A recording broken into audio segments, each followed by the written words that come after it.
Hi guys, today we will take a look at the Dudios Tic wireless earbuds. They are selling for almost 35 to 40 US dollars on Amazon and are the latest budget headphones to be released by the company Dudios. As you can see, the packaging is pretty simple, and when you open it, there is another small rectangular box inside. And when you open this box, you get only these two small bags, one of which contains a micro USB cable to charge the earphones case. But I would have appreciated this more if it was USB-C and if it was a little bit longer. And the other bag has small and large size silicone ear tips, which I'm not going to open now because I'm hoping that the medium sized ear tips that are on the headphones by default are gonna give me a good fit. Then you can see that there are some documentation. Then there is a small booklet that has some important instructions on it, like how to reset the headphones and how to use the touch functionality as well. Now let's take a look at the Dudios Tic itself. So the charging case is constructed from ABS plastic and the hinge is not magnetic and is spring loaded. But this mechanism is strong enough to keep the lid shut if you put them in your bag or pocket. The lid is the only place where you have some branding, and then on the back you have the cutout for the micro USB charging port. Other than that, the whole case has a very clean look, which I really like. The total weight on this thing is very light, and the size is also very small, which is always welcome since it will probably stay in the pocket for most of the time. Then when you open the case, you see that the compliant stuff is written on the inside of the lid. I think that is a very clever design choice, which helps to maintain a cleaner look on the outside of the case. Then you can see the Dudios Tic resting in the charging mode itself. You can see both the ear tips have Dudios branding on it. You can also see how exceptionally compact the whole thing is, which is about the same size as an Apple AirPods Pro. It is less than an inch in width and under 2 inches long and made from the same ABS black plastic. The magnets that are holding the Tic earbuds in its mold is also very strong, so you can be rest assured that it is not gonna just fall off accidentally if you open the lid in a certain way.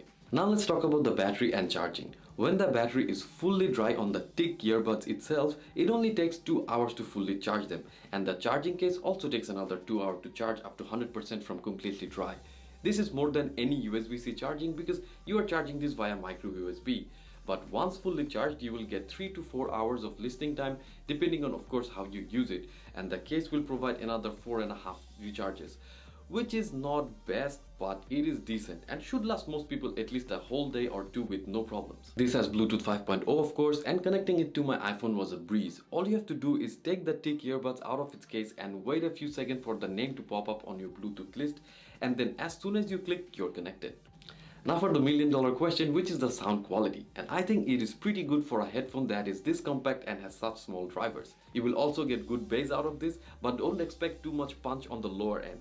They don't have active noise cancellation and has only passive. That means a good ear tip seal will block out passive or external noise. One feature I like the most about this is the game mode function. You will have to triple tap on the earbud to activate or deactivate this mode. So what it does is essentially reduces any lagging while playing games or watching movies. But make sure to turn this off when you're listening to music though, otherwise it will drain your batteries very soon. So as I just mentioned, it also has touch controls, which will take some getting used to. I especially had problems with skipping back a track, but other than that I had no problems with skipping a track forward, then your normal play or pause a song, or of course calling the phone's voice assistant. Now if you have watched this far, then you can probably guess what I'm about to say here. If not, then I can sum it up by saying that if you are looking for something that looks like the AirPods, has good bass and a reasonable price tag of sub $30, then get the Dudios Tic. You will also like how compact the case is and how well it fits in your ears. The touch controls take some getting used to, but it is nevertheless very well thought of. But to top it all off, they have a 30-day no questions asked return policy. So there is really no risk to trying them out to see if they work out for you or not. So anyways guys, Nafis here from Technobiz signing off till next week. Peace!